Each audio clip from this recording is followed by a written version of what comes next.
Welcome to Onivia Highlights. These are the best highlights of today's LEC 2025 matchup.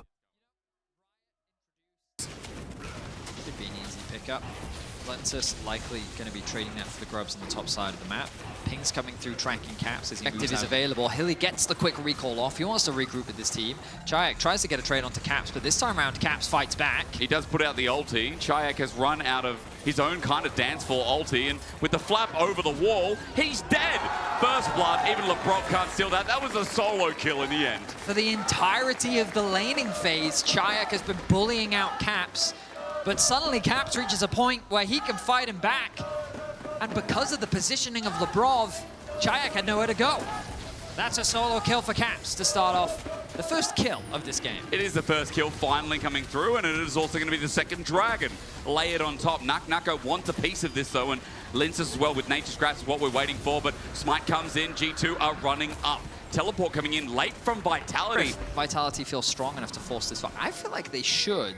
First item spike for this composition feels very powerful to me. True. But they have the option of just trading the objective. I say that G2 is actually matching them on the bot side of the map. They're not investing their vision towards the Herald. Oh, Linces is in a dangerous spot. He's going to walk into this chain scratch and he flushes it! Linces, that was so smooth, but Skumon still finds him in the end. Hilly's trying to help out with the Magnet Storm down. Lebrov's taking down enemy jungler. Skumon is getting hit by a pointy end of the stick. Kazi makes short work of that. Over the wall, Lebrov goes for a second try. Now Caps joining the fight with the poke range from the Varas. Tries to do a little bit more, but Chayak gets him away, zones him through, and Caps now has to deal with a 1v3 despite those health bars going astray. It ends up being a favorable play for Vitality. Started off by Vitality. I will say I'm a little surprised. I guess G2 choosing not to try and fight them right now, turn their attention to the cross map. Nice.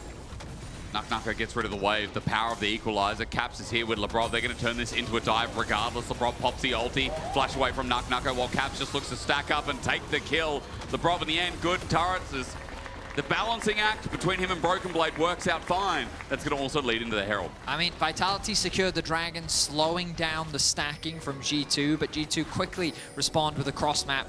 The problem with investing your resources into the dive, though, is it means that you spent a lot of time and resources to secure that kill. True. You're not going to get that top tower, you're going to be bullied off the Herald, and you're going to lose the bot tier 1 tower as well.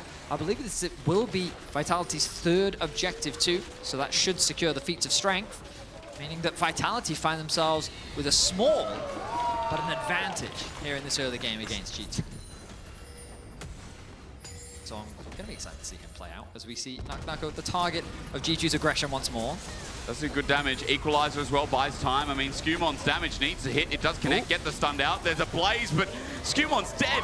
It's a trade, and for Nako, it just depends what happens in the top side here as Chayak's in a little bit of trouble. Caps is using Lebrov, but he still gets the kill. However, Lince has got the root down. Smolder ulti calls in Mummy, but she only does a little bit of healing before Caps still has to flap away. But Lebrov, the disengage, it's been clean. Hilly has the Magnet Storm, but it's only Linces with the damage. They're trying to buy time for that ult to wear off and Kazi to come in. Bullet time is out, and rather a curtain call that Kazi calls his own. He gets another kill, but Lebrov played team fight, or at least keep off Caps game so damn well. So plays happening across the board.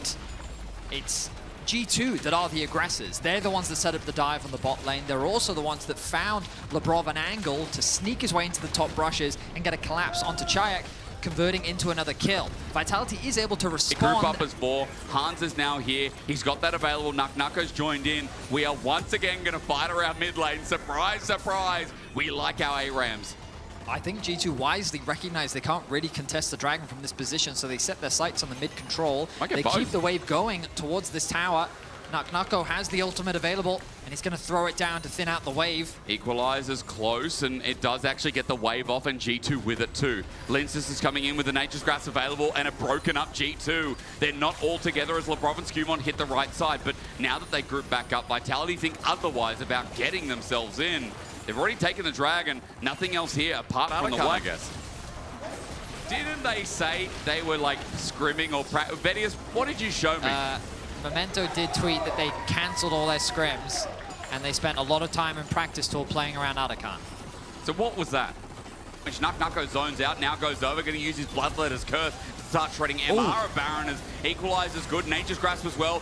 They get themselves out. Vitality with the Baron. They're turning to the fight, but what is going on? Over the wall, Hansama and Chaya are going to fight it out. It's a trade, but only a withdrawal. G2 looking for more. Kazi in a bush, flash on, Broken Blade misses, and Caps plays around him, sits in the way. Kazi almost getting him, but the flash out in the end is a shutdown. Broken Blade now in the middle of it all, and they're going to keep fighting. Skumon's got good damage, but Chayek is such a monster right now. He pulls out a big one, he Valkyries, he Phosphoruses, and Vitality's mid laner almost cleans up the jungle. The burn is immense, but don't forget, the Baron is theirs. Much better utilization. Mid-wave is stacked up. The Baron buff is available as well. G2 is now going to get funneled back up because they know if they stay in the river, they're going to lose the tier 2 as well. And this gives Vitality access back into the river. Wise choice there from Vitality to unlock their third dragon of the game. Hilly just spots him out as well. He does a bit of information gathering, and after he does, he enables Vitality to get this third dragon. They're on Soul Point now. And again, I mean, G2 across the map right now, their commitment is the Caps in this bot side with Demolish available. He's going to stick it out after the equalizer clears the wave, so he gets 700 gold for himself. Too long.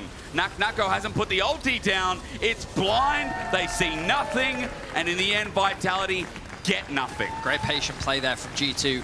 Just well controlled. The pressure in mid converted into complete vision denial. Vitality were hesitant themselves to face check the Smolder.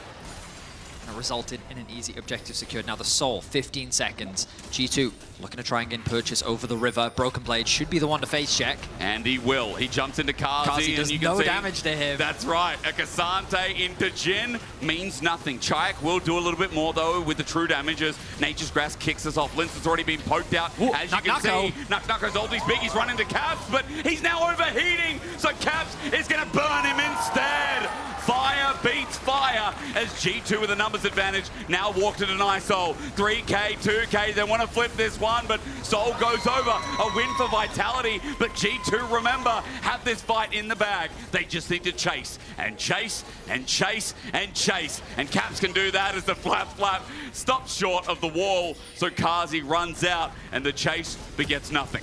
I mean, this was the scaling that G2 could always rely on towards the end game. And an ambitious play from Nako as he saw Caps rooted up with a equalizer dropped on top of his head. He thought that he would have enough damage, but Caps able to flash away, and then it's just a matter of time as Vitality is forced to retreat. Their base is going to start to fall apart. There's still 10 seconds. G2 can't get much more than an inhibitor. They will be forced to disengage. But now it begs the question of even if Vitality have stronger engage, Vitality do find a good fight. Unless you one-shot Caps, it's going to be a difficult fight to win. G2 have 5 members in front of the turret. Vitality pay respect in this case. Mid inhibitor down as well causes some problems as Hilly, Hexflash just back into his own base, and Minion Wave getting thinned out, but the equalizer still not back up and available. 10 seconds until that one comes in, and now another inhibitor exposed. G2 have their front line in healthy stances. You can see behind, Linsis is ready to Nature's Grasp this and get an angle, but Labrov spots him as he puts down the roots. G2 marching away, blocked by the tanks. Labrov sets up the fence line, and the equalizer sets up the streamline. A good shattering strike as Hilly breaks down Broken Blade, but the Magnet Storm won't be enough. He won't be enough. He charges forward. Linsis tried to do the same, but again and again, Hansama is in the way. You can see the long-range damage from Vitality's. Go down to Elder, 15 seconds, but this Baron's going to be dead before Elder even spawns at this rate. Hilly spots him out, good ward down, but even as Nako clears out mid-wave, there it is. Baron secured, locked in, 5 seconds till the Elder. Vitality want to pick before the Dragon. But again, remember, G2 can end the game. Teleport going to be used in mid, all the way to this right side Banana Brush. And Chayek, now that he's here, really wants to fight to bring this game back. G2 fighting to get access into the river. They should have control over the mid-wave. With those Baron-empowered minions, it's scary, but Chayek is going to be the one to start off the Elder. This could be a turning point for Vitality. But Vitality need to do this quick. Look at Labrov's quick. HP. It is low, but here comes Redemption. Healing up is Omega as G2 is still trying to use that poke. Kazi's in such an awkward spot. Fourth shot. Labrov goes in anyway. The fourth shot negated, and it will be a trade. Elder's still there, turns into a bit of flip till Broken Blade shows up, and Mum lines the scene. He's poked out, Equalizer pokes back, and Skumon gets zoned out as Nako hits him in the face. Elder for Vitality. It's there! is there was no jungle contest because Nucko decided to burn the house down. The minions, yes, they're going into the base, but Vitality will be able to defend. Caps is still alive, but the rest of G2 have fallen. He wisely pushes in the bot him away from the objective. Look at him. Nucko gets the kill, and then the smite is gone. Nucko has received so much pressure from G2 in this game. He makes a hero play at the end. He gets a lot of praises. Hilly's caught out. We went from His first zero death of the game to hero. And yeah, Hilly. Look at bot though. Caps Dangerous is top lane. Caps is top lane. The wave clear is away, which means that Chayek is able to get a tier 2. So many long games this split, Hysterics. Yeah. We're nearly 45 minutes in. We're likely going to get another major objective. As Vitality, with the Elder still available, are looking for a fight. They really want one. The deep dive under Tara. Nature's Grass hits again. Labrov, his ulti's not available. The curtain call and flies. The show's over for Labrov. 50 seconds on the cow. Wait, Nucko's dead. Yeah, Nucko ends up falling in the top lane. That's a 60-second death timer. What is happening? They're able to damage catch he'd be doing. He's got Bloodletter's Curse, by the way. The new item in the game. Amplifies a lot of AP. Oh, let's remember, removes magic resist, is my meaning. So it's going to help with the Maokai's. It's important right now because the third inhibitor is going to drop. And as you said, G2 is still strong. G2 is still favored. G2 have now got 2 Nexus turrets again as they, excuse me, Vitality on play on the defense. It's a second inhibitor now threatened out as Vitality have half a health bar on it, but it's still going to lose its next inhibitor. Nature's Grasp is flying across. Broken Blade will help zone out, and he makes sure that no one gets hit. G2 relenting with their siege. They know there's nothing really to play for. Why not set up for the third inhibitor? Vitality still so heavy, putting pressure onto the base of Vitality. The gold really Hilly. doesn't matter Oh, they're anymore. walking into Hilly! Oh! Into the Magnet Storm, into the setup, and now the Nature's born, but he's dead. They don't get the damage onto Caps. Chayek tried to follow, Kazi tried to follow, but they were blocked. It looks so good, but it feels so bad. Now with Broken Blade, taking him out, Vitality must be so damn mad as G2 find a way, find the road. It goes for 47 minutes, but even with Hilly setting it up perfectly, it'll come back to the start. The smolder scaling we were promised, and G2 will pick up their second win. However valiantly Vitality fought. The idea from Hilly was so good, but the locket and the redemption